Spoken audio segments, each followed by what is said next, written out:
We've got billion-dollar corporations, Google, ByteDance, Meta, and the like, paying people like MC Toon or Professor Dave to pretend to be an authority on something, providing them with producers and scripts, websites that are dedicated to fallaciously reifying their model without ever actually demonstrating the model in reality. Millions in algorithms to suppress, countless bot farms to harass and mock, all to stop some people with mostly second-hand equipment and some screen printers. Love you, bro. We win. Oh my God! Okay, it's happening. Everybody stay calm. What's the procedure, everyone? What's the procedure? Stay calm! Here are my top 5 reasons why I have slowly went from calling flat earthers silly to almost being a flat earther myself. Number 1, Wernher von Braun, former NASA aerospace engineer and project manager, had this Bible verse about the firmament on his headstone. What kind of last message was he trying to leave with this Bible verse in particular? Number 2, the Earth is traveling around the sun at 67,000 miles per hour. Number 1, how can we measure that? I hate to say it, but I do not believe that any scientist has the actual capability of measuring how fast we are traveling around the sun. I'm sorry, but no. No equation and no degree from Harvard can tell you that. You just can't. Number 3, why was it when we were growing up that we were basically told that Antarctica was this huge continent, basically the largest continent in the world, and on every map that we looked at, it took up the whole bottom of the map, and now they tell us that Antarctica is only the size of Australia, but yet we're not allowed to go there? The Antarctic Treaty. Why is it that in this supposed free world, we are not allowed to go to Antarctica? Why is it that only military and scientists are allowed to go there? Some people act like they've been there on a cruise, but all they do is go by the edge of the coast and look at a couple of penguins and say, hey, I saw Antarctica.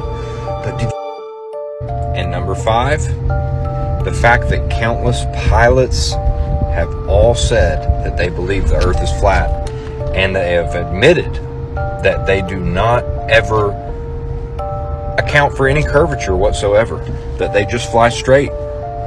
And that's just the way it is. And for me, that's enough to make me question it. Because the truth is, we've been lied to about a lot. And that's the whole reason why people are questioning the shape of our planet now in the first place.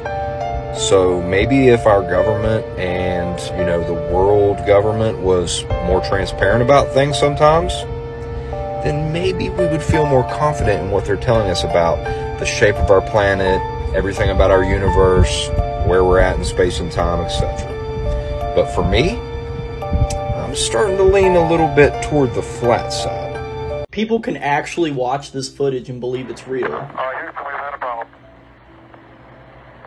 Main B, bus undervolt. Roger, main B undervolt. Stand by 13, we're looking at it. So tell me, everybody, why haven't we been back? I'd go to the moon in a nanosecond. The problem is we don't have the technology to do that anymore. We used to, but we destroyed that technology, and it's a painful process to build it back again. Now, I want you to think about the absolute crazy amount of progression there has been in the last 50 years with technology. It's a painful process to build this again. Is that foil? Let's not forget the phone call transmitted from the moon to the president. Hello, Neil and Buzz. I'm talking to you by telephone from the Oval Room at the White House. And there's certainly... That's the most telling part to me, because you can't even put film through certain scanners at the airport without destroying it. But you could transmit all the way from the moon to the Earth through the Van Allen radiation belt. But I know people actually believe we didn't go to the moon. You ever wondered why, when they take pictures or video from the International Space Station or the Chinese one, or God knows whatever junk is floating up there, it's always black? You can check any of the footage online, including all the live streaming. It's always black. And you know why? I think I figured it out. Because if they actually put stars in their fake little video, it means that we would be able to determine not only where they say that the apparent International Space Station is, but that the constellations and star maps that they put into the black, we'd be able to sit here and go, hang on a sec, that camera is pointing at the stars that should not be there. You're lying. More than you're lying already. We're going to talk about why things fall. And no, it's not due to gravity.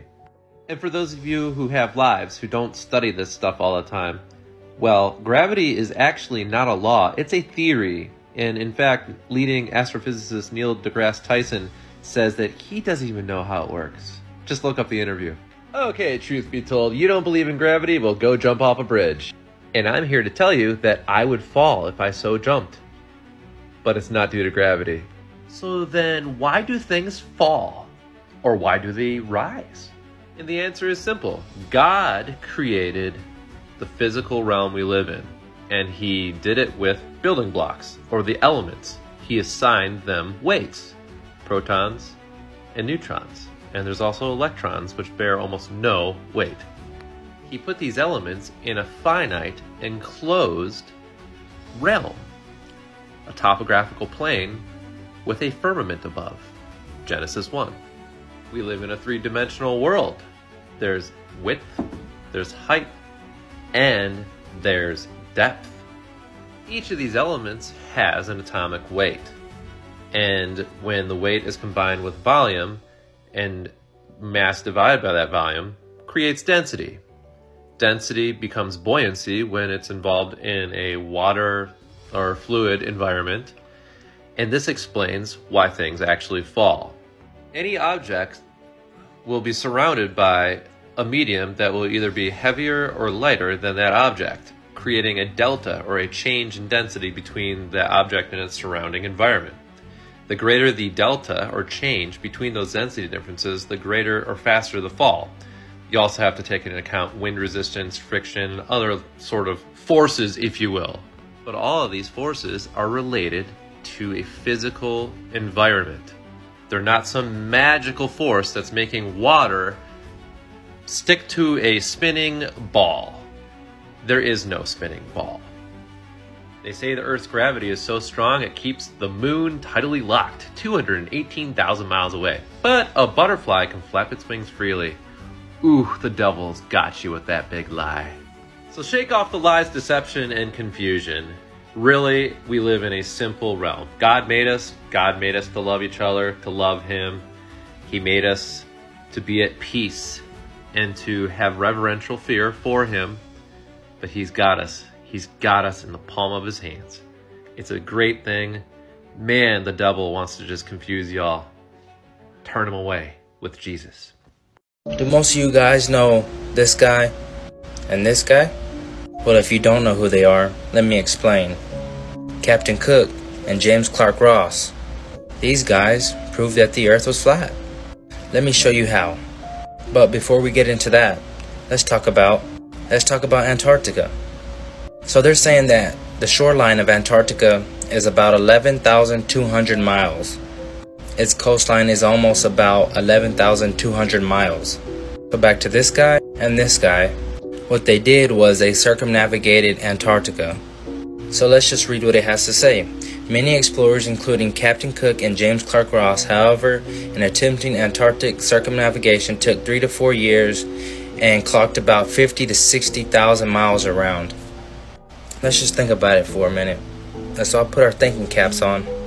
If Antarctica is 11,200 miles and they clocked 50 to 60,000 miles, it's not gonna work.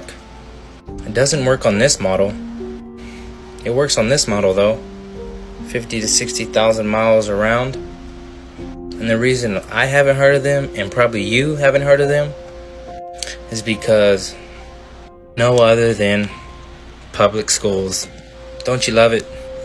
But anyways, while we were all distracted watching the news and all the media outlets talking about this, but my condolences go out to the families.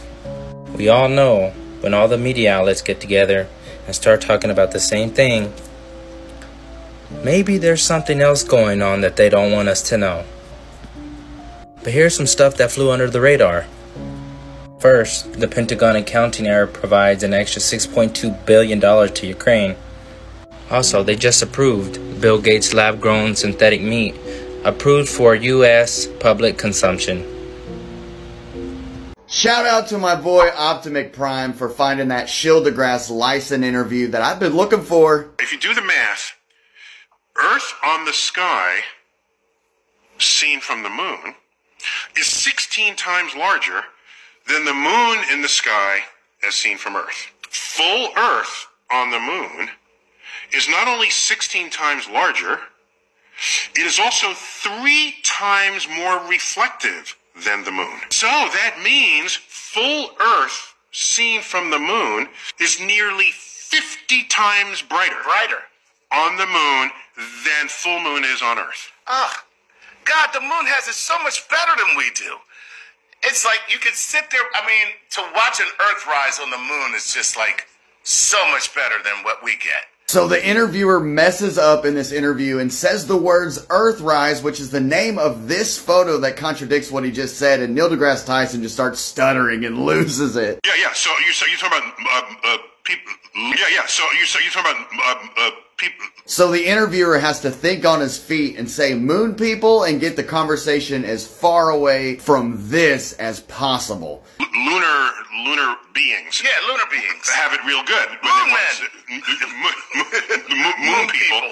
Yeah. Wouldn't you reference this? If you're talking about the Earth rising, why aren't they referencing this? And this is exactly why Gil deGrasse Tyson started to stutter real bad there when the interviewer said Earthrise, is because of Apollo 8's Earthrise completely contradicting what he just said. And the Apollo 11 also had an Earthrise photo that contradicts it as well. South Korea's lunar orbiter got the size a little closer, but still, this is only about 4 times the size. And then remember those photos of the moon that Globey was sending me from the Lunar Reconnaissance Orbiter? This is a little closer too, but still only about 4 times the size of the moon from Earth, and that don't look 50 times brighter. None of them do. And I don't honestly believe that any of you guys actually needed this analysis here, but I just wanted to run you through each one, showing you guys that one of the Globers' favorite tools to use actually works against them more than it does work in their favor. And you can count on the fakery bakery never running out of dough. And hey, let's get real. You know, a basketball is only 9 times the size of a golf ball, so you can imagine what something 16 times that size would look like. I mean, wouldn't it be taking up the entirety of the sky from this point of view of this person taking this photo? You will never convince me that the moon is God knows how far away. But you will convince me that the moon is local. Look at this. Look. It is lighting up. Just the clouds around it. Like a torch. When we zoom out. Look. If the moon is being lit up by the sun and it's so bright, then it should be lighting up everything, but it's not. It is like a torch. And that's amazing. At 7:15 a.m. Eastern Standard Time, on July 8, 2022, 99% of the world's population was experiencing daylight or twilight at the same time. It's a minute of time that only happens once a year, when 7.688 billion people can spot the sun in the sky. The only spots not under sun are New Zealand, Australia, and Papua New Guinea. Now, how is it possible for 99% of the Earth's population to be in sunlight on the heliocentric model? Please explain. I tell you what, it's not possible on a globe. See, this is where the heliocentric science falls apart. and the only explanation that you're left with is that the earth is flat. Is that the earth is flat. Is that the earth is flat. When 7.688 billion people can spot the sun in the sky. The only spots not under sun are New Zealand, Australia, and Papua New Guinea. The only spots not under sun are New Zealand, Australia, and Papua New Guinea. See, this makes perfect sense on a flat earth model. And the irony is, you don't see any globe heads making any videos concerning this. You know, that no explanations are given. You know, they just run and duck their head in the sand and act like it didn't happen and move on to the next thing. You know, in my opinion, July 8th should be National Flat Earth Day. You know what I'm saying?